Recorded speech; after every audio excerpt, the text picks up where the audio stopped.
हाय, तगड़ा जुगाड़ सीरीज़ में आपका स्वागत है। इस सीरीज़ के थ्रू हम 10th क्लास के चैप्टर्स को कंसाइजली और प्रिसाइजली कवर करेंगे। तो आज का हमारा चैप्टर है वाटर रिसोर्सेज, और वाटर रिसोर्सेज को हम कंसाइजली दो सेगमेंट्स में डिवाइड करके प्रॉब्लम और सॉल्यूशंस में, और प्रिसाइजली हम सिर्फ कीवर्ड्स को टारगेट करेंगे जो कि सीबीएसई पॉइंट ऑफ व्यू से बहुत ज़्यादा इंपॉर्टेंट होंगे। और डायरेक्टली हम इनको पढ़ते हुए लास्ट में हम कुछ क्वेश्चन सॉल्व करेंगे 2025 के जो क्वेश्चन आए हैं प्रीवियस ईयर के, उसके थ्रू हम ये सारा का सारा चैप्टर कवर कर लेंगे। तो वाटर रिसोर्सेज में सबसे पहले हमें ये समझना है कि वाटर रिसोर्सेज, वाटर है कितना है हमारे पास। जैसे कि हमने पूरे जितना वर्ल्ड में वाटर है उसको 100% माना है हमने, और 100% में से 97 जो परसेंट है वो सेलाइन वाटर है, मतलब नमकीन पानी है जो कि पीने लायक नहीं है। और फिर देखा जाए तो 3% हमारा पोर्शन है वो फ्रेश वाटर का है, मतलब 3% ऐसा पानी है जो हम पी सकते हैं। लेकिन क्या वो पीने वाला पानी एक्सेसिबल है कि नहीं है, तो वो हमें देखना पड़ेगा। अब फ्रेश वाटर है, फ्रेश वाटर भी डिवाइडेड है 3 सेगमेंट्स पे, एक ग्राउंड वाटर में, ग्लेशियर्स आइस कैप्स में, और सरफेस वाटर में। इसमें से भी अगर देखा जाए तो काफ़ी ग्लेशियर वाला पानी है वो हम नहीं एक्सेस कर सकते हैं, और काफ़ी ज़्यादा ग्राउंड वाटर का पानी है वो भी नहीं एक्सेस कर सकते क्योंकि काफ़ी ज़्यादा डीप डाउन में है वो। और फिर अगर हम देखा जाए तो सरफेस वाटर ये हमारे पास फुली अवेलेबल है और एक्सेसिबल है, जिसको हम ले सकते हैं। और ये जो सरफेस वाटर है वो हमारा पाया जाता है लेक्स में, स्वैम्प्स में और रिवर्स में पाया जाता है। और जो सबसे मोस्टली जो हमें रिवर्स में दिखता है वो सिर्फ कितना 3% के, 0.30% के 2% है जो हमें दिखता है रिवर्स में वाटर। सोचो कितना ज़्यादा पानी है, और अवेलेबिलिटी भी हमारी काफ़ी ज़्यादा अच्छी है। देखेंगे कि कैसे ये इतना ज़्यादा पानी होने के बावजूद कैसे हमारे पास इतनी ज़्यादा प्रॉब्लम्स आ रहे हैं, और कि प्रॉब्लम का कारण क्या है। वही जो कारण है वो कीवर्ड्स के थ्रू हम लर्न करेंगे, और फिर हम उस जो प्रॉब्लम्स आ रही है उसके सॉल्यूशंस निकालेंगे, और सॉल्यूशंस भी हम कीवर्ड्स में करेंगे। एक्चुअली ये जो कीवर्ड्स हैं ये एक्चुअली आइडियाज़ हैं, सजेशंस है जो कि याद रखने चाहिए ताकि तुम अगली लाइफ में इंप्लीमेंटेशन कर पाओ इन चीज़ों की। तो सबसे पहले हम अपनी प्रॉब्लम को देखें। तो हमारा जो सबसे पहला प्रॉब्लम है वो है कि वाटर स्कैर्स क्यों है। वाटर इतना ज़्यादा मात्रा में होने के बावजूद भी स्कैर्स क्यों है, क्योंकि उसकी हमने क्वालिटी डिग्रेड कर दी है जो कि हमारे पास क्वांटिटी पड़ी हुई है। तो उसी के बावजूद हम देखेंगे कि किस तरीके से हम डिग्रेड कर रहे हैं। हम डिग्रेड कर रहे हैं, सबसे पहले तो हम एक्सेसिव फर्टिलाइज़र यूज़ कर रहे हैं और पेस्टिसाइड यूज़ कर रहे हैं। जैसे हम ज़मीन, जैसे हमारा ग्रीन रेवोल्यूशन आया, ग्रीन रेवोल्यूशन आने के बाद अपन ने बहुत हैवी तरीके से HYV सीड्स यूज़ करना चालू किया, फर्टिलाइजर्स यूज़ करना चालू किया, पेस्टिसाइड यूज़ करना चालू किया ताकि हमारी क्रॉप की और से और ज़्यादा प्रोडक्टिविटी आए। लेकिन हम इसमें मैक्सिमम आउटपुट निकालने के चक्कर में हम नेचर के बेसिक भूल गए कि एक क्वांटिटी किसी भी चीज़ का एक्सेस होता है वो हमेशा बैड हो जाता है, जिसकी वजह से ये फर्टिलाइजर्स और पेस्टिसाइड्स हैं, इन्होंने बहुत हार्मफुल इम्पैक्ट डाला, जिसकी वजह से हमारे पास इतना अच्छा पानी होने के बावजूद भी हम उसको पीने लायक नहीं छोड़ा हमने उसको चीज़ों के लिए। अच्छा, और इंडस्ट्रीज़ और अपना जो सेवर है वो कैसे पीछे रह सकता है। इंडस्ट्रीज़ की बात तो देखो, पूरा यमुना भरा है झाग से, किस तरीके से भरा है वो सारा इंडस्ट्रियल वेस्ट से है। और नाले जो साथ में उसके इतने ज़्यादा नाले बहते हैं, और नाला जो सीधा डायरेक्ट हमारा रिवर्स के साथ कनेक्ट होता है, जिसकी वजह से सिवर की लाइन जो है वो हमारे ड्रिंकिंग वाटर को पोल्यूट कर देती है, जिसकी वजह से होने के बावजूद, इतना ज़्यादा पानी के होने के बावजूद ये सारा जो है गंदगी से फैल चुका है, और जिसकी वजह से स्कैर्स हो गया हमारे पास पानी। अच्छा, नेक्स्ट प्रॉब्लम देखते हैं। नेक्स्ट प्रॉब्लम है कि ये जो वाटर जो स्कैसिटी है इसका इंक्रीज क्यों हो रहा है, क्योंकि इतनी ज़्यादा टेक्नोलॉजी इन्वेंशंस आ गई है, इतनी सारी चीज़ें आ गई हैं, उसके बावजूद भी इतना स्कैर्स है। मतलब सोचो, एमपी में एक इंदौर में जो सबसे क्लीनेस्ट सिटी है हमारे पूरे इंडिया की, वहाँ पे भी लोग मर जाते हैं गंदे पानी की वजह से। और गंदा पानी किस वजह से कि उनका जो सीवर का सिस्टम है और उनका जो ड्रिंकिंग वाटर का पाइप का सिस्टम है वो दोनों एक दूसरे के साथ कनेक्ट हो जाते हैं। किस तरीके से कनेक्ट होते हैं, फट जाए तो एक low pressure to high pressure से जाके सीवर का पानी सारा उसमें घुस जाता है ड्रिंकिंग वाले पाइप में, जिसकी वजह से सारा का सारा पानी जो है वो लोग गंदे पानी पी लेते हैं, और फिर उसकी वजह से डेथ भी हो जाता है, इतना कुछ हो जाता है। तो ये सारा किस वजह से हो रहा है, क्योंकि हमारा मैनेजमेंट सिस्टम, हमारा ये सारी जो दिक्कतें हैं, ओवर यूज़ करने का, ओवर एक्सप्लॉइट करने का, ये सारा तरीका जो है ये वाटर स्कैसिटी की तरफ हमारा इंक्रीज कर रहा है। अब जैसे इसमें क्या मेन कॉज पड़ेंगे, over exploitation, excessive use, unequal access और मैनेजमेंट। हम देखेंगे कैसे मिसमैनेज किया गया। जैसे इंदौर की हम बात कर रहे हैं, किस तरीके से मिसमैनेज किया गया। अगर अच्छे से पाइप डाली होती है, अच्छे से उनके पाइप की स्ट्रेंथ चेक की होती तो ये दिक्कत नहीं आती। अनइक्वल एक्सेस क्या होता है कि कुछ बंदे ही अपने पास सारा पानी हड़प लेते हैं, और बेचारे जो maximum segment of the people है उनको पानी नहीं मिल पाता है वो, जिसकी वजह से अनइक्वल एक्सेस है। एक ही बंदा बोर खोल के बैठ जाता है अपने घर में ही और समझता है कि जो पूरा ग्राउंड वाटर है उसी की बाप की जागीर है। ऐसा नहीं होता है। अनइक्वल एक्सेस ये इस वजह से भी बड़ा ज़्यादा डिप्लीट हो रहा है, क्योंकि जिसके पास ज़्यादा होगा वो मज़े से उड़ाएगा, किसी भी तरीके से। अच्छा ठीक है, एक्सेसिव यूज़, जहाँ पे हमें पता है कि एक लिमिटेड यूज़ होना है, हम उसका प्रॉपर कैलकुलेशन नहीं करते हैं, हम सिर्फ यूज़ करते जाते हैं, हाँ फ़ायदा हो रहा है हो रहा है हो रहा है उसमें, लेकिन हमें ये नहीं पता कि हम जो उसमें एक्स्ट्रा अमाउंट यूज़ कर रहे हैं वो बेफिजूली हो रहा है। जैसे हम एग्जांपल लेते हैं कि हमें शॉवर नहीं यूज़ करना चाहिए, हमें शॉवर कम से कम यूज़ करना चाहिए मेरे को लगता है, क्योंकि बाल्टी से हम उतना पानी ही यूज़ कर सकते हैं जितना हमें क्वांटिटी चाहिए, लेकिन शॉवर से वो पानी वेस्ट जाएगा ही जाएगा, हमें पता है, उसके बावजूद हम यूज़ करते हैं। तो यही है एक्सेसिव यूज़ का। और ओवर एक्सप्लॉयटेशन क्या होता है कि एक हमें पता है कि हम ये गलत करने जा रहे हैं और उसके बावजूद भी हम गलत करते जा रहे हैं और लगातार करते जा रहे हैं। जैसे कि हम माइनिंग के एग्जांपल ले सकते हैं आजकल के कॉन्टेक्स्ट से और आजकल के पॉइंट ऑफ व्यू से ओवर एक्सप्लॉयटेशन हो रहा है। ठीक है, अब ये देखा, अब पीछे हम देखेंगे कि कैसे रेनफॉल इतना ज़्यादा होने के बावजूद भी वाटर शॉर्टेज होता है। रेनफॉल एक ऐसी चीज़ है कि जहाँ पे पानी, साफ पानी नहीं पहुँच पाता है, वहाँ पे नेचर ने एक जुगाड़ किया है। किस तरीके का जुगाड़ किया है कि वो कैसे गंदे पानी को उठा के वेपोरेट करके उसको साफ करके और एक अच्छी जगह जाके पानी गिर देगा, लेकिन हम उस पानी को समझ ही नहीं पाते हैं। उस पानी को समझने के लिए हमारी टेक्निक बनाई गई है रेन वाटर हार्वेस्टिंग सिस्टम। वो क्यों बनाई गई है? क्योंकि उसमें नेचर खुद ही प्यूरिफाई कर रहा है चीज़ों को लेके, लेकिन हम इन चीज़ों को देख नहीं सकते हैं। लेकिन अब ये देखो कि कैसे इतना ज़्यादा रेनफॉल होने के बावजूद भी हमारा वाटर शॉर्टेज है। वो इस वजह से है क्योंकि हम कंटिन्यूसली, हमारी जो पॉपुलेशन है वो ग्रो कर रही है। जब पॉपुलेशन ग्रो कर रही है, जिस वजह से जो पानी है वो इनफ नहीं पड़ रहा है, बारिश का पानी स्पेसिफिकली, क्योंकि और पानी जितना आ रहा है उसको हम क्या कर रहे हैं, इरिगेटेड एग्रीकल्चर्स में यूज़ करी जा रहे हैं, क्योंकि डिमांड इतनी ज़्यादा है, लोग प्रॉफिट के पीछे इतना भाग रहे हैं। और जो लोग हैं वो वाटर इंटेंसिव क्रॉप यूज़ कर रहे हैं, क्योंकि वो ऐसी क्रॉप्स है, वो कमर्शियल क्रॉप्स हैं। जब वो कमर्शियल क्रॉप पैसे के पीछे ज़्यादा भागेंगे तो उसमें पानी ज़्यादा लगेगा, इरिगेशन जो एग्रीकल्चर का जो है उसमें पानी ज़्यादा कंज्यूम होगा, जिस वजह से जो बचा हुआ पानी है वो बहुत ज़्यादा गलत जगह एक्सप्लॉइट किया जा रहा है या ओवर यूज़ किया जा रहा है, जिसको तुम बोल सकते हैं। अच्छा, और रेनफॉल क्या करता है? रेनफॉल जब भी हमारा धरती पे पड़ता है तो धरती ना सोखती है पानी को। हर किसी को पानी चाहिए। एक हमारी कहानी भी थी इंग्लिश में, quench the thirst of the अर्थ।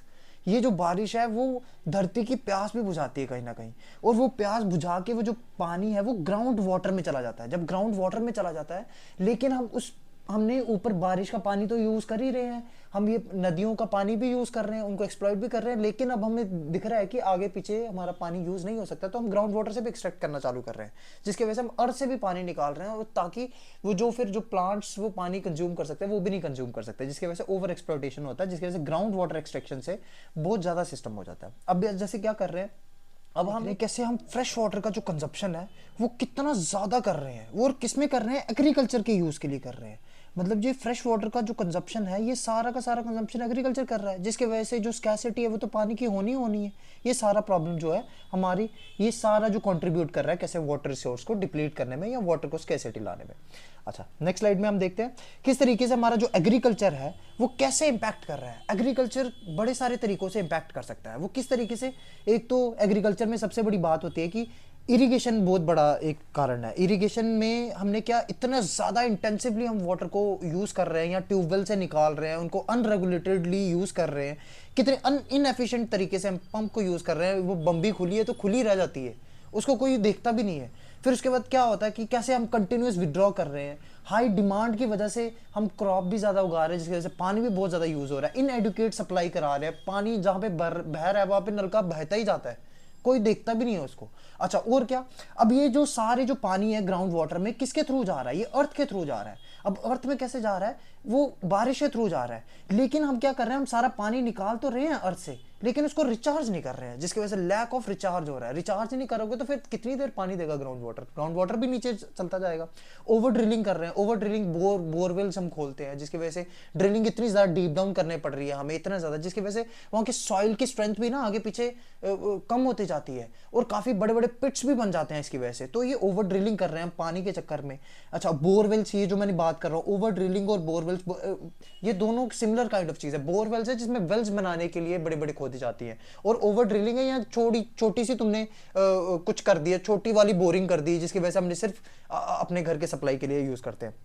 अच्छा ठीक है। उसके बाद हम डिफॉरेस्टेशन कर रहे हैं। ये जो फॉरेस्ट है, जैसे मैंने बोला कि प्लांट जो है वो मेंटेन करते हैं सॉइल में, मतलब वो मेंटेन करते हैं कि वो जो वाटर है वो मेंटेन रहे सॉइल में, वो मेंटेन करते हैं चीज़ें। अब अगर तुम वो पेड़ ही हटा हटा दोगे तो फिर पानी भी नहीं रह पाएगा वहाँ पे, जिसकी वजह से पेड़ हटा दोगे तो क्लाइमेट चेंज होगा ही होगा, जिसकी वजह से ये सारे अनइवन इवेंट्स हो रहे हैं। कैसे उत्तराखंड में फायर लग रही है इतने ठंड के मौसम में, जनवरी के मौसम में, ये सारे इन्वायरमेंटल फैक्टर्स हैं।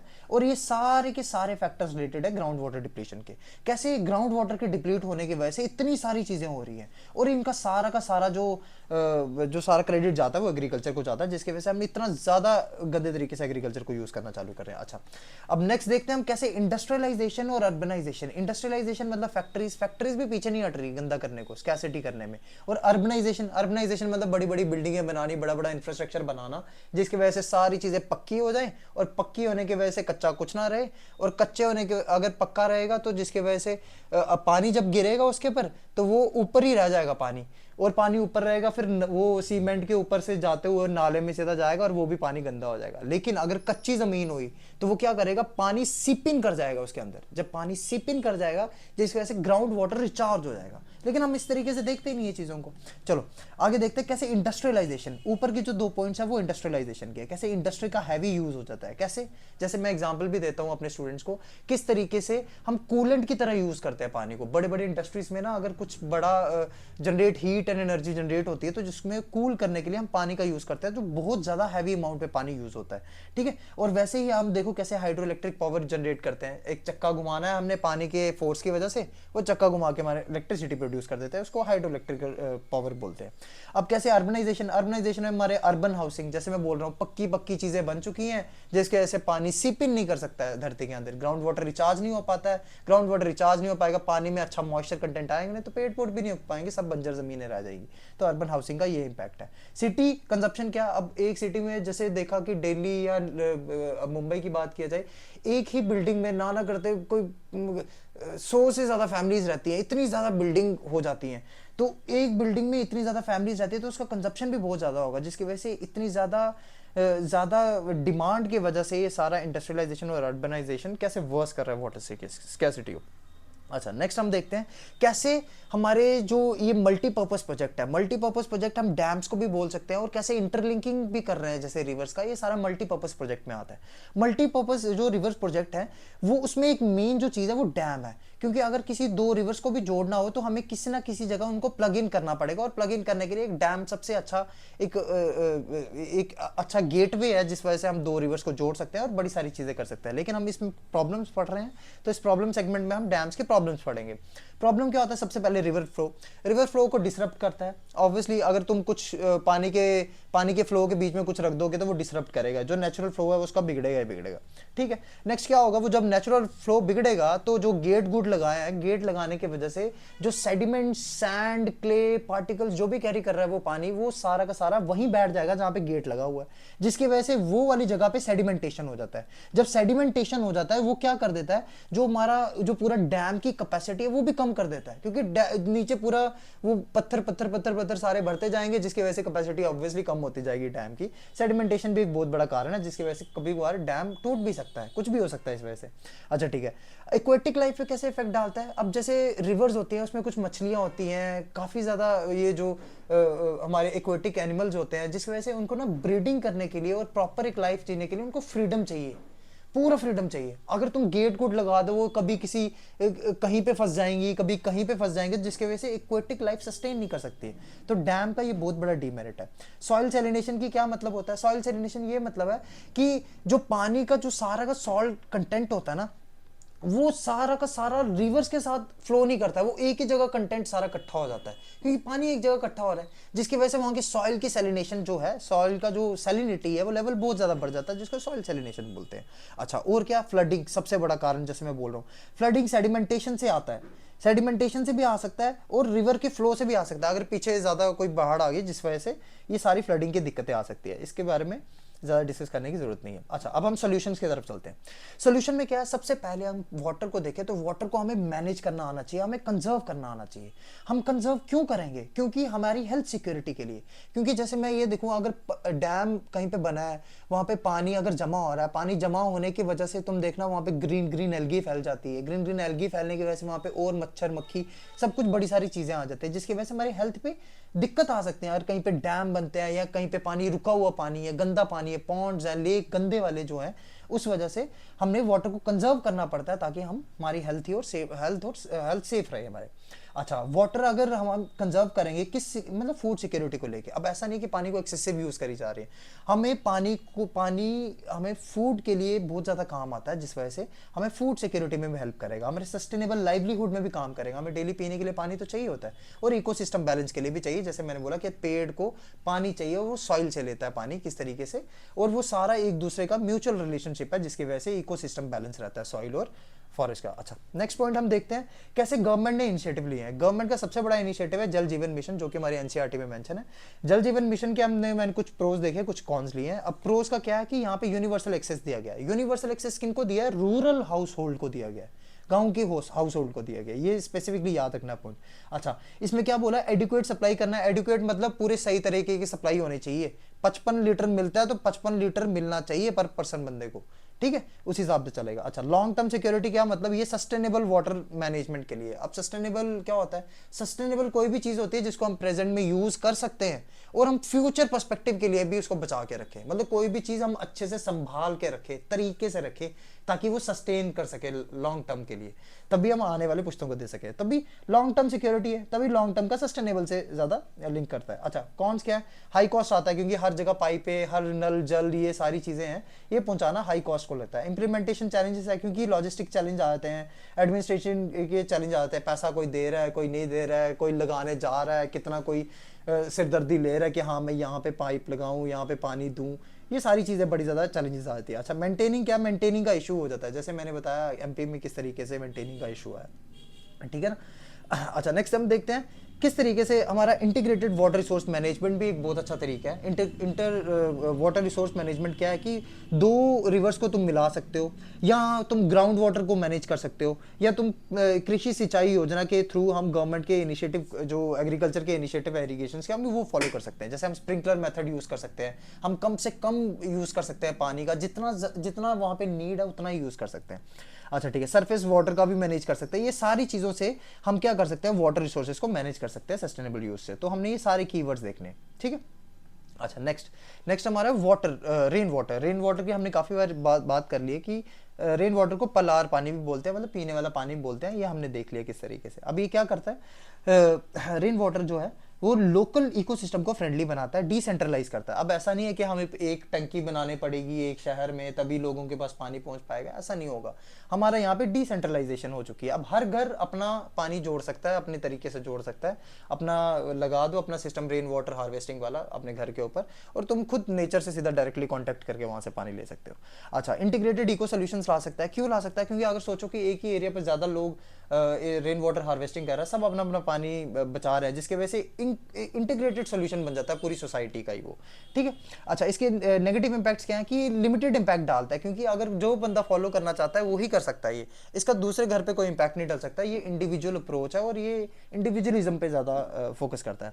अच्छा, रिसोर्स इंटेंसिव है। अब रिसोर्स इसके लिए एफर्ट लगता है कि भाई कोई एक ऐसा मेंटेन करने के लिए कोई ऐसा सिस्टम बनाया जाए, सिस्टम के लिए पैसा भी लगता है। तो ये सारे के लिए रेन वाटर हार्वेस्टिंग की थोड़े से डीमेरिट्स आ गए। अच्छा, नेक्स्ट पॉइंट हम देखते हैं कि कैसे हमारा ट्रेडिशनल वाटर हार्वेस्टिंग सिस्टम आया था। हार्वेस्टिंग सिस्टम मतलब कौन से हमारे ऐसे कल्चरल चीज़ें हैं जिस वजह से हम वाटर को हार्वेस्ट किया करते थे। अब ये अलग अलग रीजन्स में ये वाटर हार्वेस्टिंग सिस्टम है जो अपनाए जाते हैं। अब गुल्स एंड कुल्स, ये ना हिमालय वाले रीजन्स पे या जहाँ पे माउंटेन रीजन होता है वहाँ पे अपनाया जाता है गुल्स एंड कुल्स। ये क्या ऐसे गलियाँ बना देते हैं जिस वजह से जो ग्लेशियर का पानी पिघल के आ रहा होता है उसमें गलियाँ बना के वो एक स्पेसिफिक पॉइंट पे पहुँचाया जाता है उसमें पानी, गुल्स और कुल्स के थ्रू। अच्छा, जोहज और खादिन्स क्या होता है? जोहज इसमें अगर देखा जाए, ये स्पेसिफिकली अगर मेंशन किया जाए, ये जोहज है। जोहद इसलिए क्योंकि एक ऐसा टैंक सा या चीज़ बनाई दी जाती है जिसमें पानी आता है और पानी स्टोर हो जाता है खुद ही आके। और खादिन्स क्या होता है? खादिन्स होता है कि खेतों में पानी जो है वो जमा कर लेते हैं ताकि उसका ना पूरी स्ट्रेंथ बढ़ सके फार्म की, तभी उसको खादिन्स बोला जाता है, खाद से वर्ड आया ये। तभी जोहज और खादन है ये राजस्थान में ज़्यादा किए जाते हैं क्योंकि यही ज़्यादा बारिश पे ज़्यादा डिपेंड करते हैं, तभी जोहज एंड खादे राजस्थान में पाए जाते हैं। अच्छा, टंकास क्या है? टंकास भी एक राजस्थान की बहुत बड़ी स्पेशलिटी है। क्या करते हैं ये? एक ग्राउंड वाटर अंडरग्राउंड एक टैंक बनाते हैं, अंडरग्राउंड टैंक बना के उसमें पानी स्टोर कर देते हैं, और उसमें जब पानी स्टोर कर देते हैं फिर उसको अपने हिसाब से यूज़ करते रहते हैं। वो कभी कभार ऐसे भी करते हैं इस टंकी के ना अंडरग्राउंड में साथ में ही एक कमरा बना देते हैं, जिसकी वजह से जो टंकी में जो पानी पड़ा है उसका जो टेम्परेचर है वो मेंटेन रखता है उस क्या बोलते हैं कमरे में जो उसमें साथ लगा हो, क्योंकि पानी जो है वो इतनी जल्दी गर्म नहीं होता है, उस वजह से वो जो ठंडी ठंडी दीवार के थ्रू है वो अपना क्या बोलते हैं टेम्परेचर उसको मेंटेन करता रहता है। अच्छा, इनंडेशन कैनाल। इनंडेशन कैनाल मतलब जो टूट जाती है कैनाल। जैसे कैनाल क्या कहाँ पे टूट सकती है? जहाँ पे सॉइल जो होगी वो बड़ी सॉफ्ट होगी। अब ये सबसे पहले पाया जाता है बंगाल में, क्योंकि बंगाल में इतना बड़ा डेल्टा बनता है। वो डेल्टा किस तरीके से बनता है? डेल्टा मतलब वो ट्रायंगुलर पोर्शन में, इस तरीके से पोर्शन में है। अब ये इसी तरीके से बन पाएगा क्योंकि एक कोई रिवर आ रही है, वो टूट सकती है, यहाँ पे जमीन इतनी सॉफ्ट है ताकि टूट पा रही है। ये जो टूटने का सिस्टम है इसको बोल रहे हैं इनंडेशन कैनाल, और ये कहाँ पाई जाती है? बंगाल में पाई जाती है। और बंगाल में इनंडेशन चैनल्स का बहुत ज़्यादा सिस्टम है, जिसकी वजह से लोगों के घर में या स्पेसिफिक पॉइंट पे एक पानी पहुंचाया जाता है। ये सारे ट्रेडिशनल वाटर हार्वेस्टिंग सिस्टम है। लेकिन हमारा ना एक क्वेश्चन आया था, किससे आया था कि एंशियंट वाटर के लिए एंशियंट वाटर हार्वेस्टिंग सिस्टम क्या है? ये कुछ फैक्टर्स है जो एनसीईआरटी में मेंशन किए गए हैं। वो क्या मेंशन किया गया है? जैसे फर्स्ट सेंचुरी बीसी में श्रृंगारपुरा, ये इन्होंने क्या किया, एक चैनल बनाया जिसकी वजह से गंगा का जो पानी है जो ज्यादा ओवरफ्लोड करता था वो दूसरे जो सिटीज में या दूसरे आगे पीछे जगह पे जा सके, इस वजह से ऐसा सिस्टम बनाया था। दूसरा जो मॉडर्न पीरियड था, इन्होंने बहुत ज्यादा डैम्स बनाए, लेक्स बनाए, इरिगेशन सिस्टम बनाए, काफी ज्यादा चीजें कंस्ट्रक्ट की ताकि एक सोसाइटी, वहां की सोसाइटी पानी को अच्छे से यूज कर सके। फिर अच्छा, अर्ली हिस्टोरिक पीरियड में क्या हुआ था? ये सारे ओडिशा में, कलिंगा में ये सारे सोफिस्टिकेटेड इरिगेशन वर्क किए गए थे। नागार्जुना कोंडा आंध्र प्रदेश में, बेन्नूर कर्नाटका में, कोल्हापुर महाराष्ट्र में, ये सारी जगह हिस्टोरिकली में इरिगेशन वर्क्स के लिए जाना जाता है, जहाँ पे पानी को बड़े अच्छे तरीके से यूज़ किया गया है। अच्छा, ये हमारा PYQ 2025 में भी आया कि कैसे एक भोपाल लेक है, भोसता लेक, ये एक लार्जेस्ट आर्टिफिशियल लेक है इन द टाइम, ठीक है, उस वक्त बनाई गई थी 11th सेंचुरी में। अच्छा, 14th सेंचुरी का क्या, एक हाउस कास्ट टैंक है जो दिल्ली में कंस्ट्रक्ट किया गया था इल्तुतमिश की तरह, और वो सीरी फोर्ट एरिया के जो सीरी फोर्ट का एरिया वहाँ पे सारा पानी सप्लाई करता था। ये सारे के सारे एंशिएंट तरीके हैं। जो पुराना हमने पढ़ा वो ट्रेडिशनल तरीके हैं, मतलब जो कल्चरली फॉलो किए जा रहे हैं, और ये एंशिएंट मतलब जो पहले यूज किए जाते थे और किए गए हैं ये यूज, है ना। तो अच्छा, ठीक है, नेक्स्ट हम स्लाइड पे देखें किस तरीके से मॉडर्न रूफटॉप हार्वेस्टिंग सिस्टम है। अब मॉडर्न रूफटॉप के लिए ना हम एक विलेज पढ़ रहे हैं, वहां पे कर्नाटका का जो विलेज है वो गेंठाथूर विलेज है। ये रेन वाटर हार्वेस्टिंग सिस्टम इन्होंने यूज किया, लेकिन मॉडर्न तरीके से यूज किया, क्योंकि इन्होंने अपने जो छतें हैं रूफटॉप को इन्होंने बड़ा मॉडर्न तरीके से मॉडिफाई किया, जिसकी वजह से एक एफिशिएंट रेन वाटर को जो हार्वेस्ट कर सकते हैं ये गेंठाथूर विलेज में। इस विलेज ये जो है आइडियल विलेज बन चुका है, जिस वजह से एनसीईआरटी में इसका एग्जाम्पल दिया गया। अब इसमें क्या करते हैं जो लोग हैं वो कट्ठे पानी को कलेक्ट करते हैं, जिसकी वजह से फिर उसके बाद ये बेचते भी है पानी को। इनिशिएटिव लिया हुआ है पूरी कम्युनिटी ने कि किस तरीके से हम पानी को स्टोर करेंगे और पूरी सोसाइटी में पानी को बांटेंगे। कैसे कम्युनिटी एक लीडरशिप की तरह रोल प्ले कर रही है पानी पूरी सोसाइटी में पहुंचाने के लिए। इसमें कोई इंडिविजुअल नहीं रोल प्ले कर रहा है, पूरी सोसाइटी रोल प्ले कर रही है, तभी कम्युनिटी लीडरशिप है। अच्छा, नेक्स्ट हम देखते हैं कि कैसे एक और हमारा वाटर को हार्वेस्ट करने का सिस्टम है, वो है बैम्बू ड्रिप इरिगेशन। ये लास्ट में सबसे ज्यादा मेंशन है और ये नॉर्थ ईस्ट का है, मेघालय का। ऐसे रीजन्स जहाँ पे पाइपलाइंस बिछाना या बाकी चीजें करना बड़ा ज्यादा मुश्किल हो जाता है, तो वहां पे हम बैम्बू का इस्तेमाल करते हैं। बैम्बू क्यों है? क्योंकि एक ऐसी पाइप है जो पानी को ना लीक नहीं करने देती, सबसे पहली बात। और बड़ा इसको हम किसी भी शेप में मोड़ सकते हैं, किसी भी शेप में कर सकते हैं, किसी भी शेप में नहीं, लेकिन मैक्सिमम फ्लेक्सिबिलिटी होती है। और इसके हम काफी ज्यादा चैनल बना सकते हैं कि एक जगह से दूसरी जगह तक पानी पहुंचा सकते हैं। जैसे ऊपर से ग्लेशियर से पानी आ रहा है, हमने बैम्बू को एज ए पाइप यूज कर लिया और वहां से पानी होता होता हम डायरेक्ट कहीं एक स्पेसिफिक पॉइंट पे पहुंचा रहे हैं। अब इसको हम ड्रिप इरिगेशन के तरीके पे यूज कर सकते हैं कि छोटी सी बांस लगा दी, वहां पे बैम्बू लगा दिया और उसमें से बूंद बूंद पानी गिरता जाए, वो स्पेसिफिक प्लांट पे हमने गिर दिया, जिसकी वजह से वो सारा का सारा सिस्टम क्या होगा, हमारा वाटर हार्वेस्ट हो सकता है, ड्रॉप बाय ड्रॉप हो सकता है। जैसे हम यहाँ पे देख रहे हैं कैसे एक ड्रॉप ड्रॉप करके गिर रहा है यहाँ पे पानी एक प्लांट के ऊपर, तो ये पूरा टारगेटेड ड्रॉप इरिगेशन सिस्टम हो सकता है ये बैम्बू ड्रिप इरिगेशन, जिसकी वजह से हम ये मान सकते हैं ये बहुत अच्छा सिस्टम है और बड़ा जो पुराने से 200 साल पुराना यूज किया जा रहा है, तो ये बड़े अच्छे तरीके से हम इसको वाटर को हार्वेस्ट कर सकते हैं। अच्छा, ठीक है, अब हम देखते हैं कि किस तरीके से हमारे 2025 में ये क्वेश्चंस आए थे। कुछ क्वेश्चंस, ये क्वेश्चंस तुमने अटेम्प्ट करने हैं। कैसे हमारा वाटर पोल्यूशन होता है, वाटर पोल्यूशन की क्या 3 फैक्टर्स है, जैसे हमने देखा इंडस्ट्रीज में, इरिगेशन में, एग्रीकल्चर में किस तरीके से वाटर को पोल्यूट किया जा रहा है। अच्छा, ग्राउंड वाटर का कैसे ओवर यूज़ किया जा रहा है, हमने देखा एग्रीकल्चर एक सबसे बड़ा मेन फैक्टर था। एग्रीकल्चर की वजह से किस तरीके से ग्राउंड वाटर का गलत तरीके से इस्तेमाल हो रहा है, जिसकी वजह से सीरियस क्राइसिस आ रहे हैं, अलग अलग जगह पे सीरियस क्राइसिस आ जाते हैं। ठीक है, ग्राउंड वाटर को एक्सट्रैक्ट करने से, जैसे हम पंजाब में देख सकते हैं जब हमारा ग्रीन रेवोल्यूशन आया तो पानी का कितना इंटेंसिवली यूज़ हुआ, ये सारी चीज़ें देख सकते हैं। अच्छा, और इसकी एग्जांपल्स देनी है कैसे सस्टेनेबल डेवलपमेंट की तरफ हम जा सकते हैं। सस्टेनेबल डेवलपमेंट मतलब हमें सॉल्यूशंस देने हैं जिस वजह से हम ग्राउंड वाटर का जो है वो कम से मतलब ओवर यूज़ ना करें, उसका स्पेसिफिकली अच्छे तरीके से यूज़ करें। अच्छा ठीक है, नेक्स्ट सवाल आता है कि कैसे हमें 3 वेज बताने हैं जिसकी वजह से हम वाटर को कंजर्व कर सकते हैं। वो सोल्यूशंस वाले सारे सेगमेंट्स में तुम देख सकते हो किस तरीके से कंजर्व किया गया, किस तरीके से मैनेजमेंट किया गया। अच्छा, ये आर्टिफिशियल लेक का ये सीधा डायरेक्ट क्वेश्चन आया 2025 में और इसका आंसर सीधा भोपाल है। तो हम नेक्स्ट क्वेश्चन देखते हैं हम कैसे यहाँ पे मैचिंग आया है कुछ, और यहाँ पे मैचिंग आया और यहाँ पे बताना है कि कौन से पेयर करेक्ट है। अब हम यहाँ पे कुछ डैम्स देखेंगे क्योंकि स्पेसिफिकली वाटर रिसोर्सेज के बारे में बात की है, तो वाटर रिसोर्सेज को मैनेज करने के लिए अपन ने डैम बनाया है और डैम के बारे में इंफॉर्मेशन रखना बहुत ज़्यादा ज़रूरी है। जैसे हम यहाँ पे देख सकते हैं गांधी सागर तुम यहाँ पे ढूंढ सकते हो किस तरीके से गांधी सागर कौन से रिवर पे बनी है। फिर तुम हीराकुंड ढूंढ सकते हो कि हीराकुंड जो है वो कहाँ बना गया है, किस पे बनाया गया है, किस नदी पे बनाया गया है, वो भी देख सकते हो। नागार्जुना सागर भी देख सकते हो किस तरीके से कहाँ पे बनाया गया है। सरदार सरोवर भी देख सकते हो कि किस तरीके से सरदार सरोवर बनाया गया है। सलाल डैम देख सकते हो कि सलाल डैम कहाँ पे है तुम्हारा, सलाल, फिर गांधी सागर फिर से आ गया है और हीराकुंड फिर से आ गया। ये सारे क्वेश्चन को अटेम्प्ट करो, ये 2025 के क्वेश्चन है और हम इसी के थ्रू ही पूरा कवर करेंगे। चलो आज इस वीडियो में बस इतना ही। Thank you and have a good day.